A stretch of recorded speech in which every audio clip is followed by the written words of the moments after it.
So in our previous class, we have seen some questions related to the third method of third type of ratio, which was account activity ratio. And in that activity ratio, we have seen the question related to inventory turnover ratio. In today's class, we will see the questions related to the remaining three ratios of activity ratio, which is trade receivable turnover ratio, trade payable turnover ratio, and working capital turnover ratio. Okay, so let's start from the first one, which is trade receivable turnover ratio, and we are going to see question number 63. You can see the question on the board. It is written in this question that calculate trade receivable turnover ratio and average collection period from the following. We are knowing that the formula of trade receivable turnover ratio is very simple. Trade receivable is related to our trade receivable, which means debtor plus VR, and you will get debtor whenever you will sell on credit. So we can say that our formula will be credit sale, which means credit revenue from operation upon average trade receivable. Now credit sale means whenever we will see the credit sale or total sale, we will take that sale only as a net sale. Means if any return is given, that should be deducted from it, right? So let's see what is given here in this particular question. So it is written in this question that we have total revenue from operation, that is total sales, as 4,80,000. And we have cash sales is given being 20% of credit sale. Now see, we have total sales is given in the question, and that is given as 4,80,000. And it is written that cash sales, see, we are knowing that total sales means what, sir? Cash sales plus credit sale. So we can do what? If we deduct from this total sale of 480, our cash sales will get credit sale, which we need. So what we can do, if you see here, it is written that our cash sales being 20% of credit sale, right? Cash sales is 20% of credit sale. So let's suppose if your credit sale is X, your cash sales will be 20% of X. So if we calculate 20% of X means X into 20 by 100, right? Or that we can write it as 20x by 100. That we can do or not? Yes. So if that is 20% of this, we can write it as 20x by 100 plus x. No confusion. And that is given as how much? 480. Now if we solve this, will be 120x by 100 equals to 480 or not? Yes. So that will be 120x equals to 480. That is divided, so here it will be multiplied. That is, if I can put 20, that will be okay, right? And if you want to know x, what we will do? We will divide this by 120. No confusion. This is here multiplying, so on that side this will be divided, right? So x will be 48 and this much 0 divided by 120, right? No confusion. So we can calculate this, and that will be 4 lakh rupees. Right. Now we are actually, that is not cash sales. We have assumed our credit sale as X, right? So that means this X is 4 lakh. That means our credit sale is 4 lakh, right? And cash sales is 80,000. What we need, sir? We need credit sale. So what we can do? We can write it here as 4 lakh rupees is our credit sale divided by we need average trade receivable, right? Now how we can calculate average trade receivable? So it is written we have a opening trade receivable of 60,000 rupees. Our opening trade receivable given in the question is 60,000, right? And it is written that excess of closing trade receivable over opening is 30. Means closing is 30,000 excess than opening. That means our closing trade receivable will be 30,000 more, that is 90. Now we need average TR, so we can do what? We can like add opening TR plus closing TR divided by 2. So that will be 1,50,000 by 2, that is 75,000. So we are knowing that 4 lakh by 75,000 we can do, and we can find our values at 5.33 times, right? This will be our trade receivable turnover ratio. Now one more thing was asked in the question, calculate average collection period. So we are doing that as easy. If we want to calculate that in days, what we can do? Our average collection period will be what, sir? Very easy. 365 divided by 5.33, and we can do our calculation and we can find how many days will be our average collection period. So you will get 68 point something, and if we round it off, we can say that will be 69 days. It is written that calculate debtor turnover ratio. Debtor turnover ratio or trade receivable turnover ratio both are same thing, and we are knowing the formula as credit sale, that is credit revenue from operation upon average TR. We have credit sales is given, so no problem. Now we are knowing our credit revenue from operation, that is 22 lakh. But if you see, we have sales return is also there, and that is given as 60,000. What I said to you that whenever we have any sales return is given, firstly we have to deduct that particular sales return. So 22 lakh minus will do what? 60,000 will get 21 lakh 40,000.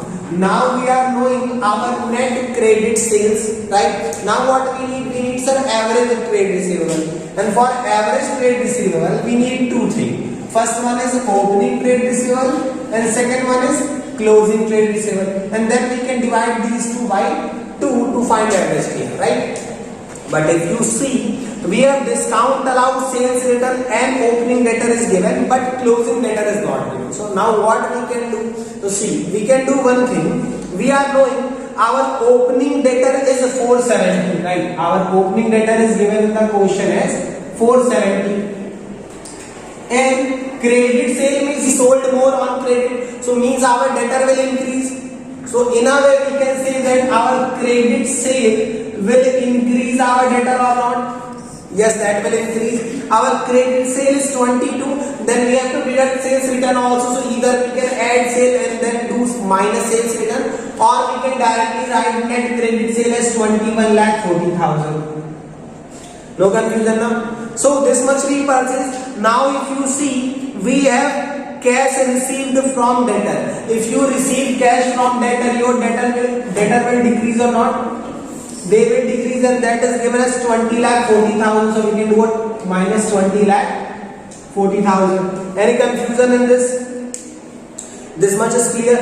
Now we have said discount allowed. Whenever they will return goods or they will give cash to us, we will give some discount. So that discount will also decrease your debtor, because now they will not pay to you that much amount which you given them as a discount. So that discount of 40,000 will also decrease our debtor, right? So do what? Minus 40,000, that also, right? Then we have sales return, that is already deducted. We can do our calculation and we can find our closing debtor as 5,30,000. Now we are knowing our closing debtor, so we can do the calculation. Opening, see here we have debtor, and trade receivable means debtor plus BR. But if in any portion BR is not given, you will assume that is your total debtor. Debtor is your total trade receivable. So we can directly write opening is 470 plus closing we calculated as 530 divided by 2. So that will be 10 lakh by 2, that is 5 lakh, and we can write 5 lakh here, that is 21 lakh 40,000 by 5 lakh. And we can do calculation and we will find a value of 4.28 times, that will be our trade receivable turnover ratio. So this way you can find your closing debtor if that is not given. That is very simple. Opening debtor means whatever you sold on credit, that will increase, sales return will decrease, discount allowed will decrease, cash paid will decrease. This way we can find our closing, right? It is written that calculate closing trade receivable from the following information. We have some information is given, and it is asked to calculate closing trade receivable. Now how we can calculate closing trade receivable? We have known the formula firstly for trade receivable turnover ratio, that is credit sale by average TR, right? It is given that our cost of revenue, that is 16 lakh. So cost of revenue means a kind of credit sale is given to you, and that is given as 16 lakh. We have gross profit is given, and we have cash sales is also given, right? And on next page we have trade receivable turnover ratio is given. Now see one thing, we have cost of revenue from operation is given. We need credit sales. and what is given? We have cost of goods sold, that is COGS is given, right? So we can do one thing. If we add gross profit in COGS, we will get sales or not? And if we deduct our cash sales from this total sale, we will get credit sale or not? Yes. So we can do that way. We are knowing our cost of goods sold is 16 lakh. And it is given that gross profit is 25% on cost. That 25% of this, if we calculate, will be 4 lakh. Right? So our sale will be how much? 20 lakh will be our sale. We are knowing our sales. So if we are knowing our sale and it is given that cash revenue from operation is 25% of credit revenue from operation. Right? So we can assume, like, see, you can do this way also. We are knowing that sales means cash sales plus credit sale. No confusion, right? So it is given in the question that our cash revenue from VRP sales is how much? 20 lakh. Our cash sales is how much? 25% of credit. So if credit sales is X, this will be 25x by 100 or not? Yes. And if we do the calculation, that will be 125x by 100 equals to 20 lakh. So we can solve it this way, like 20 lakh equals to 125x by 100. So that what this is here divided, so here it will be multiplied. Now 125x equals to this much, so x will be this 125 is multiplied here, it will be divided here, right? So how much will get our x? 16 lakh rupees.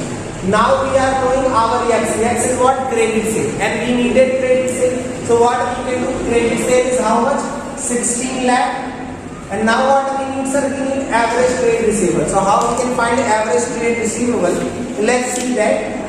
We have trade receivable turnover ratio is given as 5 times. This is given as 5 times. So we can write it that we can find our average TR, and average TR will be how much? This 5 will go there. So that will be 16 lakh divided by 5. And so our average TR is 320. Now we are going to say that if average TR is 320 equals to opening TR plus closing TR by 2. So this 2 will be multiplied here, and that will be 640 equals to opening TR plus closing TR. No confusion? This much we are knowing, right?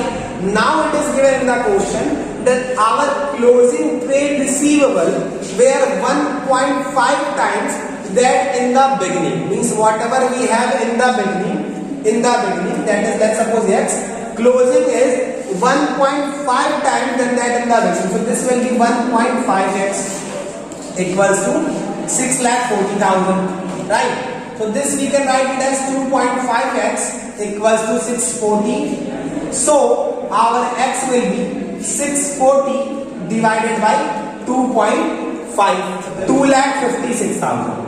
So closing will be 1.5 times of that. So we can do what? That is 1.5 times. So our closing trade receivable will be 256 into 1.5, 3,84,000. Okay, so that's it for today's class. We have seen some question related to trade receivable turnover ratio. We have 2 ratios left related to this activity, that is trade payable and working capital. Question related to that we will see in the next class.